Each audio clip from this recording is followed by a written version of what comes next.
Pour le repos, le plaisir du militaire, il est là-bas à 2 pas de la forêt, une maison au mur tout couvert de lierre, autour d'où c'est le nom du cabaret. Cette exposition au musée de l'artillerie a pour modeste ambition de montrer les femmes dans la guerre, durant la Première Guerre mondiale. Alors généralement, il est dit que les femmes ont commencé à travailler à ce moment-là. Sans aucun doute, c'est plus compliqué. 32% des femmes travaillent en 1914, à la ferme, comme employées de maison, dans les usines, dans les tricotages d'hiver. 40% des femmes travaillent en 1918. Ce n'est pas ces 8% qui changent tout. Ce qui change tout, c'est la longueur de la guerre. Ce qui change tout, c'est le regard entre les hommes et les femmes. D'abord, en 1914, après l'affiche de la mobilisation, bien connue par tous, il y a aussi une autre affiche, moins connue, qui est l'appel aux femmes de Viviani, le président du Conseil, qui leur demande de s'occuper des champs, des récoltes, en attendant le retour des soldats. On pense la guerre courte, on pense être revenu pour les vendanges. La guerre sera longue, elle va durer 4 ans. Les femmes vont occuper des emplois dans les usines d'armement, dans les transports. Elles vont occuper des emplois qui étaient ceux des hommes, comme garde champêtre ou poinçonneuse dans le métro. Et ensuite, elles vont aussi être près des hommes au combat. Elles vont avoir une autre vision, ni virile, ni guerrière, de la guerre. L'un des premiers moments où les femmes sont en contact de la guerre et des soldats, c'est dans les hôpitaux, à l'arrière.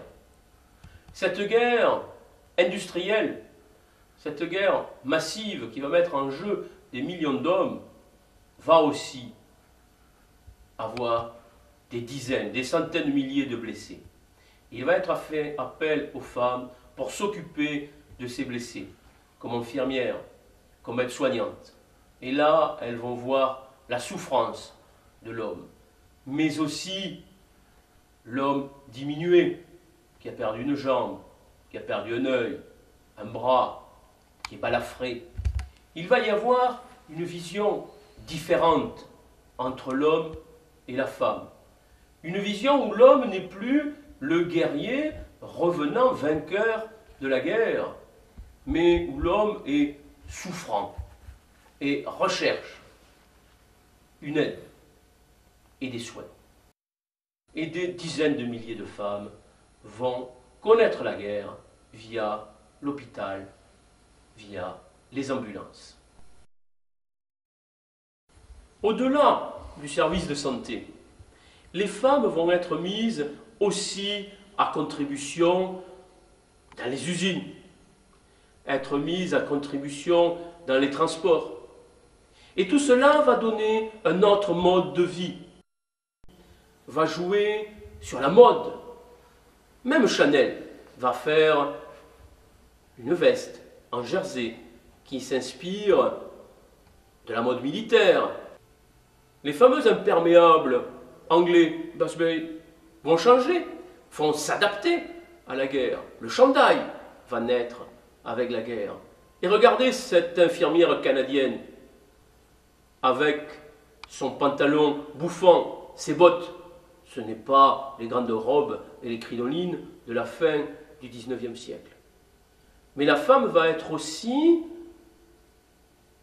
celle qui va soutenir le moral du soldat. Certes, l'épouse, la mère, la fiancée, mais aussi combien de marraines de guerre vont écrire à un inconnu.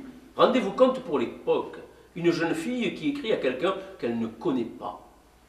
Tout cela va changer profondément la société.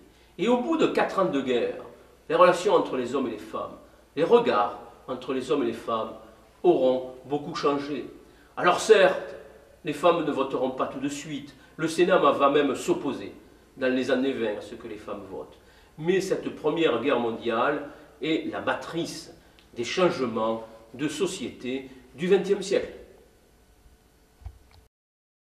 Madelon mit mon verre et chante avec les poilus. Nous avons